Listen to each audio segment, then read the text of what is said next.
বন্ধুরা আমি খেলাটা ঠিক বুঝতে পারছি না, এটা কি নিউ ইয়র্কের কোনো একটা নিউ ইয়র্ক সিটিতে কোনোভাবে রায়হান রাফি ইন্টারভিউ দিলেন?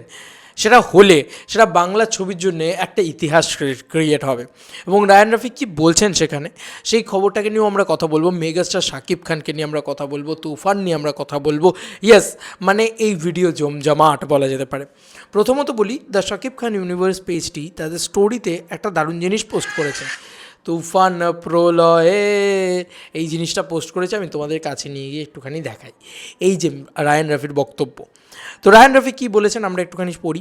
রায়ান রাফি বলেছেন এখানে পরিষ্কারভাবে যে হলিউড বলিউড সিনেমার সাথে পাল্লা দিয়ে বিশ্বব্যাপী তুফান চলছে, এটা আমাদের জন্য গর্বের। এটা রায়ান রাফি বলেছেন। অবশ্যই গর্বের মানে বিগেস্ট গর্ব, কারণ আজকে এতগুলো সিনেমা রয়েছে, কালকি রয়েছে, এত কিছু রয়েছে, গোটা বিশ্বে দেখার জন্যও বলছি। তো তার মাঝখানে বিশ্ব দরবারের মানুষজন তুফানকে বেছে নিচ্ছেন, এটা তো একটা গ্লোবাল ক্রেজ, গ্লোবালাইজেশন বলা যেতেই পারে, বাংলা ছবির জয় বলা যেতেই পারে। এবং এই প্রথমবার কোনো বাংলা ছবি এতটা গ্লোবালি চলছে, এটা তো বলা যেতেই পারে, তাই না? আচ্ছা চলো, এবার তোমাদেরকে একটা দারুণ জিনিস বলি। শাকিব খান, দ্য শাকিব খান ইউনিভার্স, তারা কিন্তু বাংলাদেশে এর আগে কোনো সিনেমার দ্বিতীয় পার্টের জন্য কেউ অপেক্ষা করেনি। তুফান 2 এর জন্য সবাই অপেক্ষা করছে, রায়ান রাফি এই কথাটা বলেছে। তো রায়ান রাফি এইখানে না একটা ইন্টারভিউ মতন দিচ্ছে, আমরা দেখতে পাচ্ছি।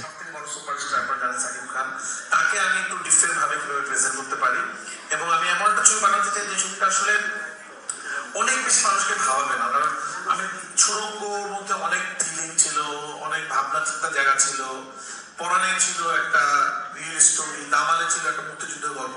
আমার মনে হচ্ছে আমি একটা লাইভ ছবি বানাতে চাই, ছবিতে গান, মানে গানে মানুষ নাচবে, মানে সিনেমা হলে 2.5 ঘন্টা মানুষ এন্টারটেইনিং হবে, মানুষ এনজয় করবে, যেটা আমরা মাসালা ছবিতে দেখি। ওইটাকে আমি একটা স্টাইলে তৈরি করবো এবং এমনভাবে সিনেমাটা শেষ করবো যেন সেকেন্ড পার্টের জন্য মানুষ ওয়েট করে।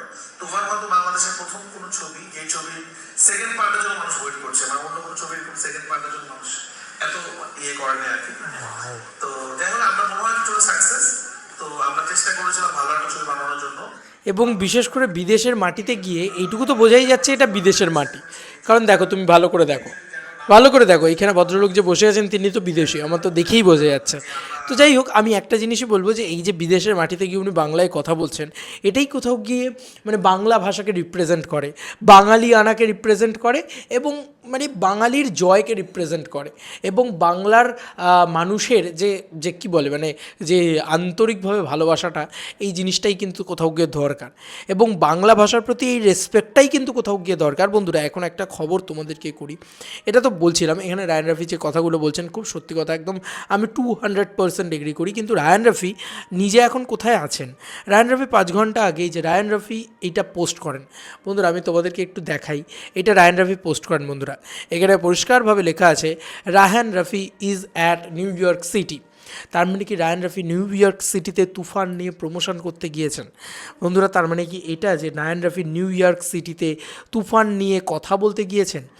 তার মানে কি এইটা যে ভ্যাকেশন টাইম যেটা রায়ান রাফি লিখেছিলেন সেটা নয়, মেগাস্টার শাকিব খানকে নিয়ে নিউ ইয়র্ক সিটিতে উনি প্রচার করতে গিয়েছেন, বা তুফানের কথা বলতে নিউ ইয়র্কে গিয়েছেন?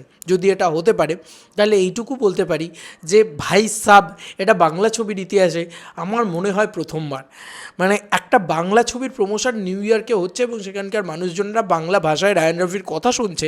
এটা যদি সত্যি হয়, আমি সত্যি বুঝতে পারছি না এটা কী, তবে এটা যদি সত্যি হয় তাহলে এটা তো সেটাই দাঁড়াচ্ছে, তাই না? এবং সেটা যদি দাঁড়ায় তাহলে তোমরাই বলো বন্ধুরা, এটা বাংলা ছবির ইতিহাসে রেকর্ড নয়, এটা বাংলা ছবির ইতিহাসে। ভাই, আমাদের এখানকার বাংলা ছবির কথা এখানকার লোকই শোনে না, সেখানে নিউ ইয়র্কের মানুষ বসে বসে শুনছে। কি বলবো, মানে কিছু বলার নেই, মানে একটা সিনেমা সব কিছুকে ভোল পাল্টে দিল, সব শেষ করে দিল, মানে মানে না উড়িয়ে দেওয়া বলে না, সে উড়িয়ে দিয়েছে। সত্যি ইন্ডিয়া থেকে বসেও বাঙালি, একজন বাঙালি হয়ে আমি বলছি, বাংলা ভাষার জন্যে, এবং এই যে বাংলা ভাষার যে একটা জয় জয়কার সারি বিশ্বে চারিদিকে দেখা যাচ্ছে, সেটার জন্যে সত্যি মেগাস্টারের জন্য প্রাউড ফিল করি। মেগাস্টার শাকিব খানের জন্য একটা বিগ স্যালুট, রায়ান রাফির জন্য বিগ লাভ, শাকিব খানের জন্য একটা বিগ লাভ, অ্যান্ড অবশ্যই মন থেকে খুব ভালোবাসা, খুব খুব আন্তরিক ভালোবাসা। সত্যি কথা বলছি, মন থেকে গর্বে বুকটা ফুলে উঠছে যে ইয়েস, আমার বাংলা ভাষার জয় হচ্ছে সারা বিশ্বে। সারা বিশ্ব বলছে যে কোন ছবির ভাষা ভাই, কোন সিনেমা এত চলছে, তুফান চলছে, বাংলা ভাষার জয় হচ্ছে। আমি কোনোদিন স্বপ্নেও আশা করিনি যে কেজিএফের মতন কোনো দিনে আমার একটা বাংলা ছবি চলবে। এই আলাদা লেভেলের ব্যবসা সারা বিশ্ব জুড়ে করছে, সেটাকে নিয়ে কেউ অ্যাটলিস্ট তো ইন্ডিয়া থেকে কথা বলুক। তোমাদের আর কি মতামত এন্টায়ার ভিডিওটাকে নিয়ে জানিও কমেন্ট সেকশনে। চলো বন্ধুরা, নতুন কোনো ভিডিওতে দেখা হবে, বাই।